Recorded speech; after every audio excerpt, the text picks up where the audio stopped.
Metiria Turei. Thank you, Mr. Speaker. My question is to the Minister of Tourism and asks, does he stand by his statement in the House that, quote, "I certainly agree that part of New Zealand's important brand is the clean green image"? Mr. Speaker, yes. Metiria Turei. Supplementary.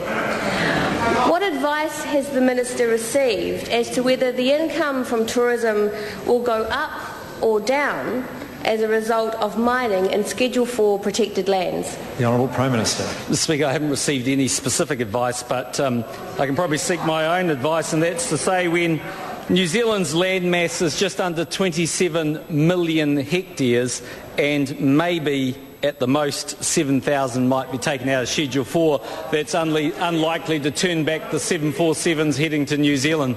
Metiria Turei. Is the Minister of Tourism telling this House and the New Zealand public that he has not bothered to seek any advice at all on the impact of mining in high-value conservation land on the tourism industry, which is worth more than $20 billion a year to this economy? Honourable Prime Minister. Mr. Speaker, yes, and the second point I'd make is if this was going to have such a disastrous impact on the tourism industry in New Zealand, can someone explain why we had a record number of tourists arriving last year while there were already 82 mines operating on the conservation estate? Supplementary. Kelvin Davis. Order. I've called Kelvin Davis. To the Minister of Tourism. Is the Minister aware that the proposed mine site on Great Barrier Island is adjacent to the airport? Is the first impression tourists to the island will get? It will be the last impression they see as they leave. And how does he believe this adds value to the tourism industry? Honourable Prime Minister. Well, Mr. Speaker, I'm not precisely sure what speed a 747 goes over Great Barrier Island at, but the tourists will have to have tremendous eyesight if they're going to see a ground that'll be a mine that would be underground. Kelvin Davis. Order. I've called Kelvin Davis. To the Minister, what position does he believe guided tours of mines in the conservation estate will take up in the AA's list of 101 places in New Zealand to visit? The Honourable Prime Minister. Mr. Speaker, I'm not sure, but what I can say is recently I went and opened the Visitors Centre at the Waihi Gold Mine in the Coromandel, and I was interested to note the large building that had been moved and officially opened by the then Prime Minister, the Right Honourable Helen Clark, who celebrated that particular site and the tourists that had brought to the Coromandel.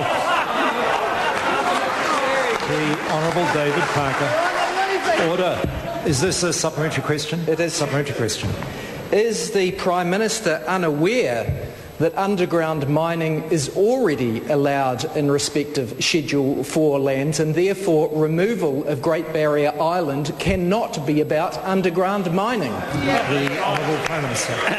Yes, Mr. Speaker, but you need access to that mine, as was proved with Pike River. Metiria Turei. Thank you, Mr. Speaker.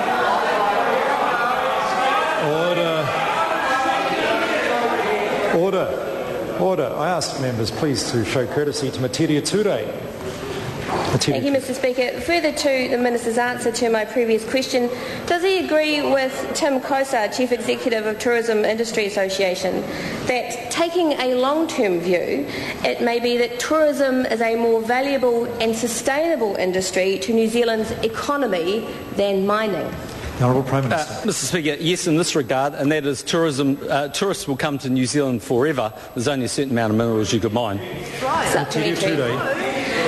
So then, wouldn't it simply be better to act smarter and think ahead of Australia, and rather than blindly chasing dirty, destructive economic ideas like mining our most treasured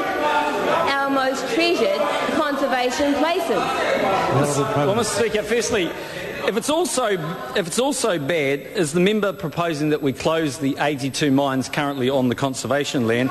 Is the member proposing that Labor got it wrong when they actually approved 74 mines? And is the member herself now admitting she got it wrong when she said this case clearly shows it's possible to balance the economic concerns of miners and conservation concerns of protecting endangered species? All a bit different when the member was arguing the case. Question number 3, the Honourable Leader of the Opposition. Mr. Speaker.